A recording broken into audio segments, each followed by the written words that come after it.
વિદ્યાર્થી મિત્રો, અમારી યુટ્યુબ ચેનલ ટીચિંગ મેથ્સ એલટીમાં આપનું હાર્દિક સ્વાગત છે.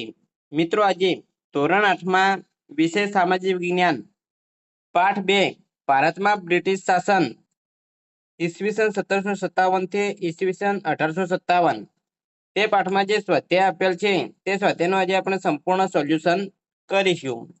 જો મિત્રો તમે પૂરેપૂરો વિડીયો જોશો તો તમને સ્વાધ્યાયમાં ખ્યાલ આવશે અને તમારી જે પરીક્ષાઓ આવે છે તેમાં પણ તમને મદદરૂપ બનશે.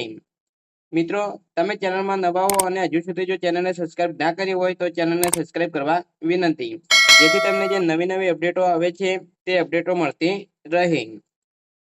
હવે વધુ સમય લેતા આપણે સ્વાધ્યાયમાં જે પ્રશ્ન નંબર 1 આપેલ છે તે જોઈશું. નીચેના પ્રશ્નોના ઉત્તર એક વાક્યમાં આપો. તેમાં 1. મીર જાફરને હરાવીને અંગ્રેજોએ કોને બંગાળનો નવાબ બનાવ્યો? જવાબ: મીર જાફરને હરાવીને અંગ્રેજોએ મીર કાસિમને બંગાળનો નવાબ બનાવ્યો. આગળ બીજા નંબરમાં જોઈશું. બીજા નંબરમાં આપેલું છે, ભારતમાં કયા ગવર્નરના સમયમાં કાયમી જમાબંધી દાખલ કરવામાં આવી? જવાબ: ભારતમાં ગવર્નર જનરલ લોર્ડ કોર્નવાલિસના સમયમાં કાયમી જમાબંધી દાખલ કરવામાં આવી.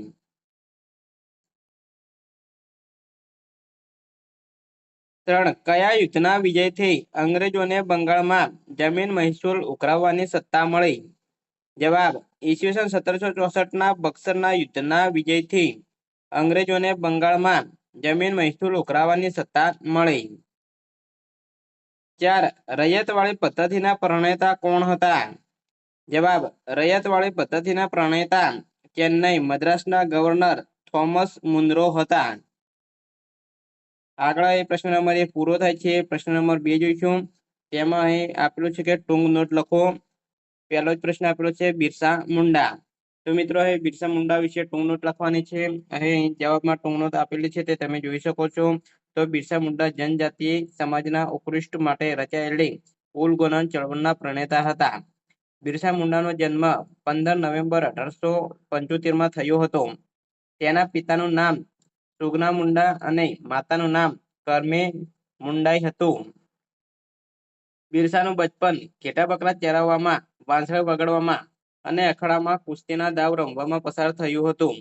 કુટુંબની ગરીબીને કારણે બિરસાનું બચપન પિતા સાથે સતત એક જગ્યાએથી બીજી જગ્યાએ સ્થળાંતરમાં વીત્યું હતું. આમ છતાં તેણે સ્થાનિક ખ્રિસ્તી મિશનરી શાળાઓમાં શિક્ષણ મેળવ્યું હતું. તેણે બચપનમાં લોકો અને દીકુઓ, બહારથી આવેલા લોકો વચ્ચે થતા સંગ્રામની વાતો સાંભળી હતી. તેણે જનોઈ ધારણ કરી હતી.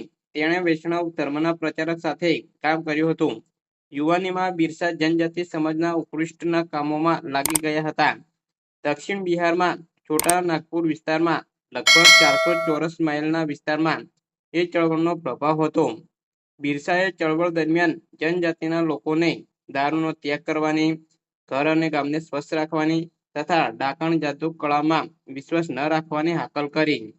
તેણે મુંડાઓને પોતાના ગૌરવશાળી ભૂતકાળ મુજબ જીવન જીવવાનું અને એક જગ્યાએ રહીને ખેતી કરવા જણાવ્યું. બિરસાની દરેક વાતને મુંડા સમુદાય સારી રીતે અનુસરતો હતો. બિરસાની ચળવળથી અંગ્રેજોને ભય લાગ્યો કે જનજાતિઓ બિરસાના નેતૃત્વમાં મુંડા રાજ સ્થાપિત કરશે. તેથી તેણે રાજ્ય વહીવટમાં અડચણરૂપ બનાવવાનો બિરસા પર ખોટો આરોપ મૂકી ઈસવીસન 1895માં બિરસાની ધરપકડ કરી.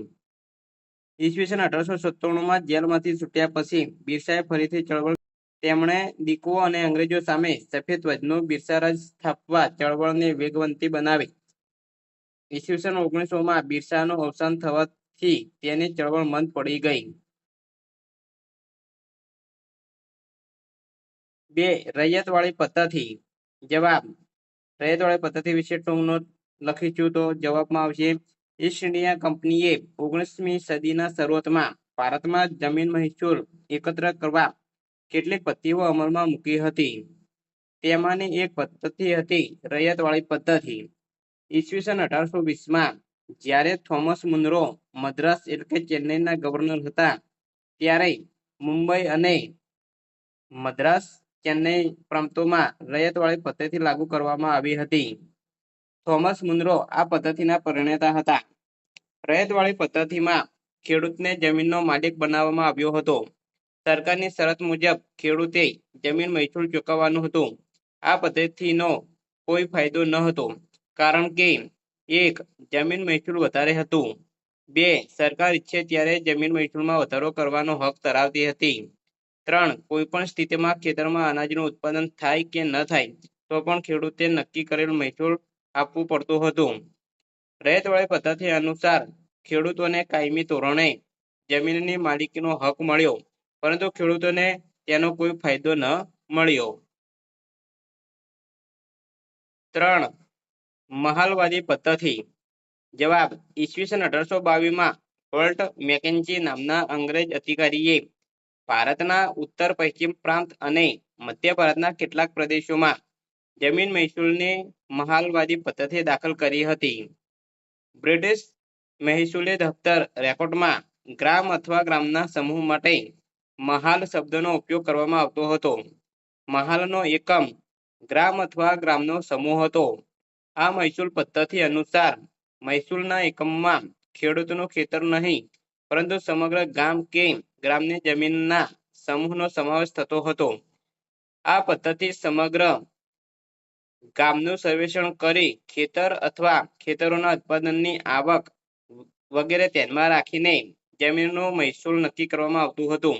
તેથી આ પદ્ધતિ મહાલવાદી પદ્ધતિ તરીકે ઓળખવામાં આવી હતી. આ પદ્ધતિમાં સમગ્ર ગામનો જમીન મહેસૂલ એકત્ર કરવાની જવાબદારી ગામના મુખીને સોંપવામાં આવી હતી.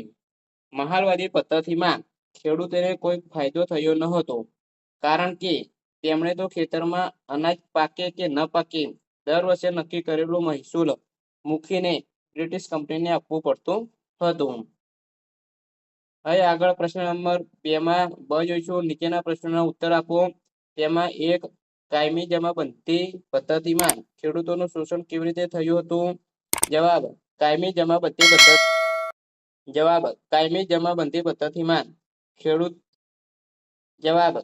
જમાબંધી પદ્ધતિમાં ખેતરમાં પાકનું ઉત્પાદન થાય કે ન થાય, ખેડૂતોએ નિશ્ચિત કરેલું મહેસૂલ જમીનદારને આપવું પડતું. તેથી જમીનદાર તેમના પર જોર જુલમ કરીને મહેસૂલ વસૂલ કરતો. આ રીતે કાયમી જમાબંધી પદ્ધતિમાં ખેડૂતોનું શોષણ થતું હતું. ખરેખર આ પદ્ધતિ ખેડૂતો માટે તાપરૂપ નીવડી હતી. આગળ પ્રશ્ન 2. 18મી સદીમાં ભારતમાં ખેતીની સ્થિતિ કેવી હતી? જવાબ: ઈસ્ટ ઇન્ડિયા કંપનીનો મુખ્ય ઉદ્દેશ યુરોપમાં માંગ હોય તેવી વસ્તુઓમાં ભારતમાંથી સસ્તા ભાવે ખરીદીને યુરોપમાં વેચવી. ઈસવીસન 1765માં બ્રિટિશ કંપનીને બંગાળ, બિહાર અને ઓડિશા જેવા સમૃદ્ધ પ્રદેશોની દીવાની સત્તા મળી હતી. તેથી કંપનીએ એ પ્રદેશોની ખેત પેદાશો ઓછા ભાવે ખરીદવા માટે ખરીદ વેચાણના બજારો પર પોતાનો ઇશારો થાપ્યો. તેણે પોતાની ઈચ્છા મુજબ કાચું રેશમ, ગળી, કપાસ, અફીણ, મરી વગેરે મુખ્ય પાકોનું વ્યાપારીકરણ કર્યું. વાવેતર કરવા મજબૂર કરવામાં આવતો. જે ખેડૂત ગળીનું ઉત્પાદન કરવા ઇનકાર કરે તો તેની પર અત્યાચાર ગુજારવામાં આવતો. ઈસવીસન 1780ના દાયકામાં બ્રિટિશ કંપની અને તેના કૃપાપાત્ર વેપારીઓ ભારતના રૂ ઉત્પાદન કરતા પ્રદેશો પર અંકુશ ધરાવતા હતા. તેથી તેઓ ખેડૂતને બજાર ભાવ કરતા ઓછા ભાવે કપાસ વેચવા ફરજ પાડતા. પરિણામે ખેડૂતોને કપાસના પૂરતા ભાવ ન મળવાથી તેઓ પાયમાલ થયા. તે સમયે ભારતમાં શેરડી, ચા, અફીણ, મરી મસાલા વગેરે પણ મહત્વના વ્યાપારી પાકો હતા. પોતાની રાજકીય સત્તાના જોરે એ પાકોને નીચા ભાવે ખરીદવા કંપનીના વેપારીઓ ખેડૂતોને વાવેતર કરવા માટે અગાઉથી ધોરણ આપતા. આ રીતે ખેડૂતો દેવાદાર બન્યા. પછી તેમની પાસેથી નીચા ભાવે વ્યાપારી પાકો ખરીદવામાં આવતા. આથી વેપારીઓને ભારે નફો મળતો હતો, ત્યારે ખેડૂતો વધુને વધુ ગરીબ બનતા હતા. ગરીબ ખેડૂતો પાસેથી જમીનદારો જમીન ખરીદી લેતા હતા. પરિણામે ખેડૂતો મોટી સંખ્યામાં જમીન વિહોણા ખેત મજૂરો બની ગયા હતા. આમ 18મી સદીમાં ભારતમાં ખેતી અને ખેડૂત બંને બરબાદ થઈ ગયા હતા. આગળ ત્રીજા નંબરમાં જોઈશું. યુરોપિયન દેશોમાં ભારતીય ગળીની માંગ કેમ વધવા લાગી હતી? જવાબ: ગળી સુતરાઉ કાપડના રંગમાં વપરાતી હતી. ભારતની ગળીનો રંગ ચમકતો હોય તેમ સુતરાઉ કાપડ પણ ઉપજતો હતો. ઈસવીસન 1790 સુધી યુરોપના દેશો ગળી કેરેબિયન દેશમાંથી મંગાવતા હતા. સમય જતાં કેરેબિયન દેશોમાં ગળીનું ઉત્પાદન ઘટવા લાગ્યું. તેથી યુરોપના દેશોમાં ભારતની ગળીની માંગ વધવા લાગી હતી. આગળ ચોથા નંબરનો પ્રશ્ન જોઈશું. અંગ્રેજ શાસનમાં જનજાતિઓની પ્રવૃત્તિઓ વિશે જણાવો. જવાબ: અંગ્રેજ શાસનમાં જનજાતિઓની મુખ્ય પ્રવૃત્તિઓ નીચે પ્રમાણે હતી. જનજાતિના કેટલાક સમૂહો જીવન નિર્વાહ માટે માત્ર ખોરાક એકઠો કરવાનું કામ કરતા હતા. 2. કેટલાક જનજાતિના લોકો પશુપાલન કરતા હતા. તેઓ ઘેટા બકરા, ગાયો, ભેંસો વગેરે પશુધન સાથે એક સ્થળથી બીજા સ્થળે સ્થળાંતર કરતા હતા. 3. ખોંડ સમુદાયના લોકો ટોળીઓ બનાવી સમૂહમાં શિકાર કરતા. તેમાં જંગલમાંથી ફળો, કંદમૂળ, ઔષધિઓ અને જડીબુટ્ટીઓ એકત્ર કરતા.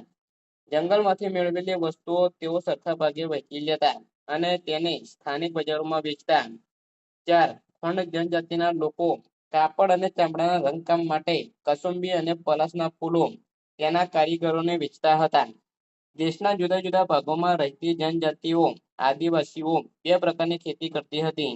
એક સ્થળાંતરિત ખેતી અને બીજી સ્થાયી ખેતી. ગીર જંગલોમાં રહેલા કેટલાક આદિવાસીઓ જંગલોના વૃક્ષો અડધેથી કાપીને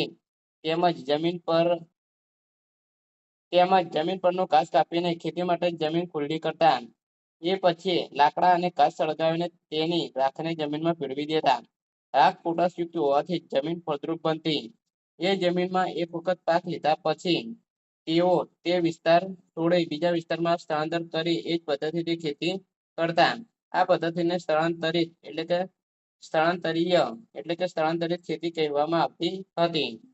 19મી સદી પહેલા છોટા નાગપુરની મુંડા, ગોંડ અને સંથાલ નામની જનજાતિ સ્થાયી ખેતી કરતી હતી. તેમને જનજાતિના અધિકારો મળ્યા હતા. આગળ પ્રશ્ન નંબર 3 જોઈશું. નીચેના દરેક પ્રશ્નના ઉત્તર માટે આપેલા વિકલ્પોમાંથી સાચો વિકલ્પ શોધી અને જવાબ લખો. તેમાં અહીં પહેલા નંબરમાં આપેલું છે ભારતમાં ગળી ઉત્પાદનની કેટલી પ્રથાઓ હતી. તો જવાબ આવશે બી 2.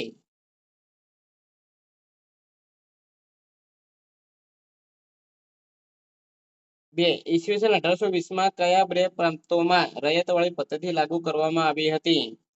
જવાબ આવશે બી મુંબઈ અને મદ્રાસ ચેન્નઈમાં. 3. વર્તમાન ઝારખંડ રાજ્યમાં હજારીબાગ આસપાસ કયા આદિવાસીઓનો સમૂહ રહેતો હતો. જવાબ આવશે સી સંથાલ.